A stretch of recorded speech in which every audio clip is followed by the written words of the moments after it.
Hey friends, Radhe Radhe. Welcome back to our channel that is Gyani politics. आज हम discuss करेंगे power, influence, authority और its legitimacy के बारे में। तो ये बहुत इंपॉर्टेंट हमारे पॉलिटिकल साइंस के टर्म है जिसको समझना कॉम्पिटिटिव एग्जाम्स के लिए बहुत महत्वपूर्ण है। चलिए शुरू करते हैं। तो बेसिकली जो कॉन्सेप्ट है पावर का, एक बहुत ही ज्यादा इन्फ्लुएंशियल टॉपिक है for the whole political science, जिसको प्लेटो अरिस्टोटाइल ने इंपॉर्टेंस दी है अपने खुद के वे में। इन आवर कंट्री, हमारी कंट्री में अगर देखें पावर का क्या इन्फ्लुएंस रहा है, तो हमारी कंट्री में जो आचार्य कौटिल्य थे उन्होंने बहुत अच्छी तरह से एक्सप्लेन किया है पावर को अपने फेमस बुक कौटिल्यास अर्थशास्त्र, बिकॉज ये बेसिक है ह्यूमन लाइफ के लिए। मॉडर्न एजेस में हमारे कुछ पॉलिटिकल थिंकर्स आए जिन्होंने पावर्स को लेकर बहुत सारी रिसर्च की। आज प्रेजेंट सेंचुरी में जो हमारे कैटलिन हैं, जो कि कहते हैं, क्या कहते हैं Catlin, the concept of power is the fundamental in political science. और उनका ऐसा मानना है जो कॉन्सेप्ट है पावर का वो फंडामेंटल है पॉलिटिकल साइंस के लिए। नेक्स्ट हमारा है power and definition of political science. First of all अभी हमने इंपॉर्टेंस के बारे में समझा, अब हम पावर और डेफिनेशन ऑफ पॉलिटिकल साइंस के बारे में पढ़ेंगे। It should be noted that there is no unanimity among political scientist. अगर पावर और डेफिनेशन में बात करें तो पॉलिटिकल साइंटिस्ट है, इनमें कोई यूनिटी नहीं पाई जाती है regarding the definition of power. Like other people, political scientist भी बहुत सारे वैरायटी ऑफ टर्म पावर के रिस्पेक्ट में यूज करते हैं, जैसे कि power, influence, authority, control, legitimacy and etcetera. First हमारे साइंटिस्ट है that is Lasswell and Kaplan. ये कहते हैं the concept of power is the most fundamental from the whole political science and the political process is shaping distribution and exercising the power. ये कहते हैं जो concept है power का political science है, फंडामेंटल मतलब बेसिक कॉन्सेप्ट है, और पॉलिटिकल प्रोसेस हेल्प करता है शेपनिंग, डिस्ट्रीब्यूटिंग और एक्सरसाइजिंग इन पावर्स को। अब it must be remember that power is not something absolute. अब जो पॉलिटिकल साइंस में जो पावर है वो एब्सोल्यूट नहीं है, ठीक है, ये किसी के रिलेशन में दी जाती है। जैसे कि हम बात करें, हमारी जो यूनियन पब्लिक सर्विस कमीशन है उसके पास पावर है कि जब सेंट्रल गवर्नमेंट उसको आदेश देगी तब वो आईएएस और सेंट्रल ऑफिसर्स को रिक्रूट करेगी, ठीक है। और इस प्रकार से ये फ्रेंड रिच पावर एंजॉय करती है ह्यूमन रिलेशनशिप।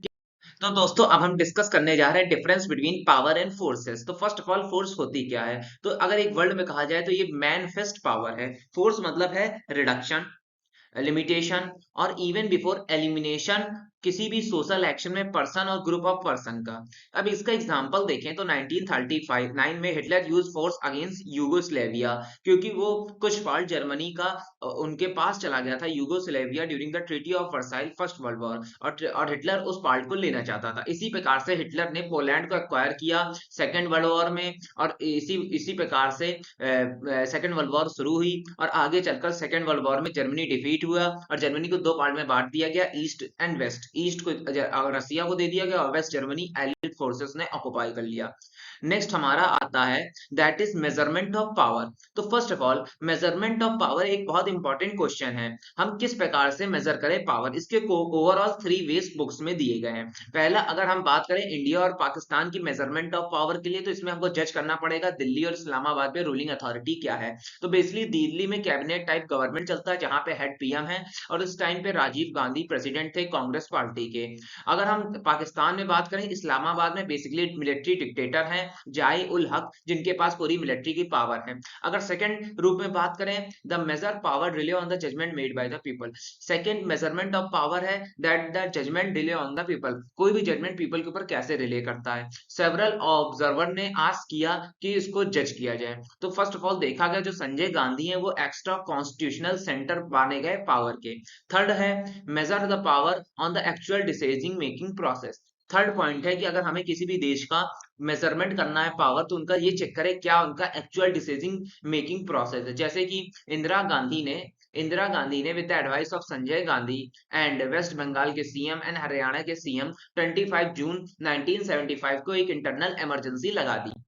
नेक्स्ट आती है हमारी अथॉरिटी और लेजिटिमेसी के बारे में। अगर हम अथॉरिटी के प्रोस्पेक्टिव से बात करें तो आज डे टू डे लाइफ में हम अथॉरिटी वर्ड को बहुत उपयोग करते हैं। फर्स्ट ऑफ ऑल पेरेंट्स की अथॉरिटी होती है उनके चिल्ड्रंस पे, ठीक है। बड़े भाइयों की अथॉरिटी होती है उनके छोटे सिस्टर्स और यंगर ब्रदर्स पे। सिमिलरली यहाँ पे टीचर्स अपनी अथॉरिटी यूज करते हैं स्टूडेंट्स पे, डॉक्टर एक्सरसाइज करते हैं अथॉरिटी पेशेंट्स पे। अब ये जो डॉक्टर और पेशेंट वाला केस है, पेशेंट एक्सेप्ट करता है अथॉरिटी डॉक्टर्स की क्योंकि वो चाहता है to cure the particular disease. अब अथॉरिटी बेसिकली बेस्ड है लिजिटिमेसी में। बेसिकली अथॉरिटी का जो बैक फुट है that is law and common concern. अब legitimate power influence is generally called authority. जब लेजिटिमेट पावर मतलब सुप्रीमेसी पावर का इन्फ्लुएंस पड़ता है तब अथॉरिटी का जन्म होता है। फॉर एग्जाम्पल, अगर पुलिस मैन स्टॉप करता है ट्रक को जो दूसरी साइड से आ रहा है और बैन आर्टिकल्स है, then it show legitimate authority. लेकिन अगर कोई रॉबर डकैत किसी भी व्हीकल को लूट करता है बाय मींस ऑफ फोर्स तो उसे हम कहेंगे इलीगल अथॉरिटी। तो दोस्तों यही था मेरा वीडियो अथॉरिटी लेजिटिमेसी के बारे में। अगर टॉपिक पसंद आया तो लाइक सब्सक्राइब कीजिएगा एंड जय श्री राधे दोस्तों।